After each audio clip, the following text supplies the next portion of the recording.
What's good? What's good? I know. It's been a while since I've uploaded a new What If. And if you all notice, I took down my intro. I also do the same with my outro. Yes, I've been busy for a period of time, and it's been a little messed up. A little while. I got my father angry at me. That this was me missing work for apparent reasons, and I'm back. So this is what if Deku was the Blue Lantern. Of course, since I haven't been posting for a little while, I'll give you a quick recap. So Deku got the green Blue Lantern ring, and all for one. All Might gave him all for or one for all, and he's hitting on Uraraka. Good enough recap. Then let's get into this. So of course, Deku got the best score in the entrance exam, and he promptly still get the letter. I might still over dramatizate the and the whole thing about it, but a little bit more up because he admires Deku's strength and determination to become a hero. He has more hope in himself than anyone ever think of hoping. I mean, did that make sense? But anyway, so he promptly go. They enter the class, or he still ends up bucking again, meeting Uraraka. They enter the class together. Bakugo still runs his mouth like he's a big shot, knowing that at this moment in time, Deku can wipe the floor with his face, literally. So he does, throw a few phrases at Midoriya, still calling him Deku as to pertain to being an insult, which Deku turned that over and used that as his hero name. And so instead of having a blue gear, green gear like he does in canon, it's all blue. So we're gonna say blue is his favorite color from now on. Screw it. So anyway, so it's the we're gonna time skip to pass over all the boring parts. And yes, there's some exciting part like Deku throwing a ball equivalent to Uraraka's infinity. Like he didn't use fucking his Green Lantern power. No, no, no. This was all 10% of one for all. And throughout it, let's say he increased the amount of power he could use for one for all, but not as much. Maybe by two or maybe by five. You could pick and choose whichever you want to. So he still passes the physical exam or the stuff Night Eye had them do and stuff. So we're gonna skip past all that, even though I just explained it, and go to the UA festival. Was it the UA festival where they did all that crap and other crap? And again, Deku still come in first. This time there's a totally slight difference. Remember in the canon that he had to work a little bit to get people to help him out. This time it's a different scenario. There's Uraka, there's Tangi, I mean the girl with the long tongue, Frappy. There's other guys who want and willing to aid Deku in his in his goal to win this festival. And of course, yes, they win with Bakugo coming in second. Remember, even though Bakugo is a loudmouth jerk, he's seeing Deku's development and his growth. So he takes this as an initiative so that Deku should not surpass him, even though he's way over Bakugo's league, and Deku is just being his cordial self by having Bakugo not feel lesser than himself, even though the Bakugo knows that he's lesser than him. This is prompt Bakugo to train as much as he is doing. Remember that Bakugo is training, and he's training hard because Of course, yes, they had their little scuffle, and Deku literally wipes the floor with him even way before he had the One for All quirk and the Blue Lantern ring. So he's been training up for this situation to become a hero. Even if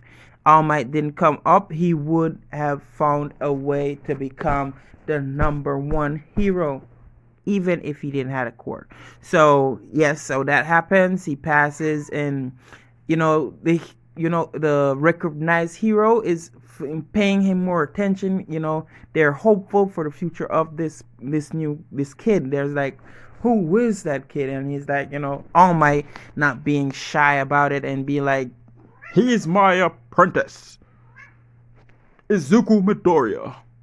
Not saying that he gave Deku the One for All quirk. He just said that he's training Deku to be the next symbol of peace. In fact, he switched up the word a little bit. He's training Deku to be the symbol of hope, nigga. So hit it up. That happens. So we get another time skip because again we know what happens, and then we know what happens between that arc where Deku and stuff becomes, and it's not that's Pete guy, Oraka or Chaka or whatever his name is, the guy with a boost in his calf. Really creepy quirk anyway. He's not the president. He actually elected Deku to do that because of course they still had the false alarm of intruder alert and stuff like this, and Deku promptly did his version of Naruto style Takano Jutsu, but this is a version of Deku's Hope Jutsu. You know what I mean? I'm gonna say it's he promptly said some words to inspire people and to stop them from creating a even bigger scene than is already occurring at that situation. And everyone probably calms down. He had help from Froppy and Uraraka, of course, and what's his name though? I need to remember his name before I get to the part where Deku finally wipes the floor with a Nomu's face.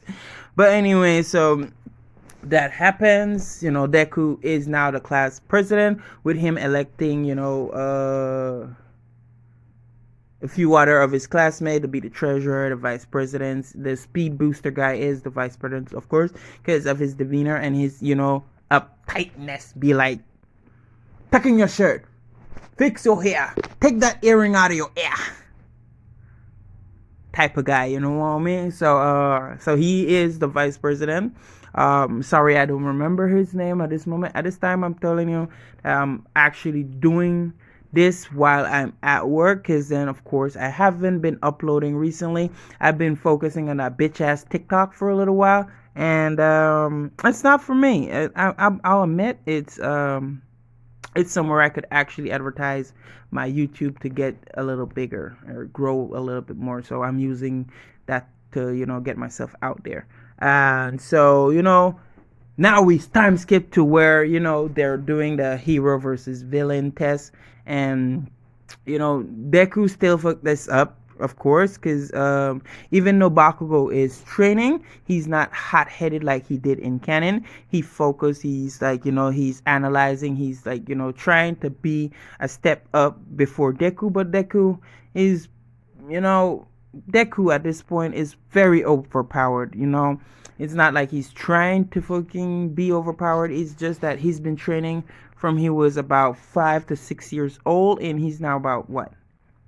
Let's say 13, 12 years old. So yes, he with Bakugo's 4 years of training, it was not 4 years, but with Bakugo 2 years of training, it's not gonna count to amount to anything. Yes, he still gives Deku a little bit of pressure, but Deku easily defeats him with Uraraka going and collecting the bombs, and they passed that test. And this is where I'm going to change Bakugo's personality a little bit. He acknowledges Deku's strength.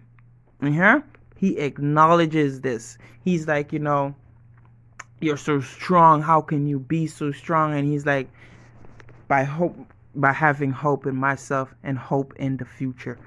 Some blah blah blah speech like this, you know what I mean? So again, we do another time skip where, you know, they're in the spot, you know, the hero convention or whatever that thing is, where they, you know, put them in different scenarios and different, you know, disaster level. And boom, that creepy looking guy with a hand on his face shows up, promptly stops all this from happening, still beating up Night Eye. I still don't understand why they would do that to the guy. The guy has a very cool quirk. If it didn't have that fucked up side effect. Anyway, so he does this, and Deku, sees his teacher getting, pummeled, and Deku promptly, powered up, then, turned his ring on, and, got his Blue Lantern state and tried, covering his teacher in a force field in, taking the Nomu. And one thing I forgot to mention, Deku can fucking fly. I forgot. But this is a Blue Lantern. Why would I not make him fly? So he covered the Nomu up in his lantern light and, flew up into the stratosphere and promptly released that shit. There wasn't any big fight. The guy with a gross hand on his face is like, what just happened? And all of a sudden there was a huge boom, boom, and this, alerted the rest of, teachers, which that fight went pretty nonchalant with Deku, passing out. Yes, he can. He knows a little bit of stuff, but he also, never tried flying up into space before. And he did. It's not like he learned to fly from the beginning. He just recently acquired the flight ability, and him using this drained out his energy reserves because, of course, he didn't know what he was doing at that moment in time. So yeah, so the Nomu got easily defeated by, being, launched back to Earth from fucking so high up. And this promptly didn't kill the Nomu, but injured it severely. In, the League of Villains promptly be like, oh no, this is unexpected. We never knew someone had such a ability. Retreat. So they retreated, and at the moment of their retreat, All Might arrives and gave Deku a big thumbs up, seeing that he had everything under control, and everyone was surrounding Deku at that moment in time, being like, but Deku was focusing more on All Might. All Might gave him a thumbs up, and this is where we're going to end this off. Go and check out all the links in the description. They also make wonderful. Wonderful is an understretch. Amazing what ifs, and I urge you all to go check it out. Don't forget to like and subscribe to my videos and tell me what you all think about it. Actually, I really do want to know. But without further ado, this is Kevin Carnage, and I'll see you next time. Oh, go and check out my Instagram, because I don't have a lot of followers there. I really do need some more followers. See ya. Peace.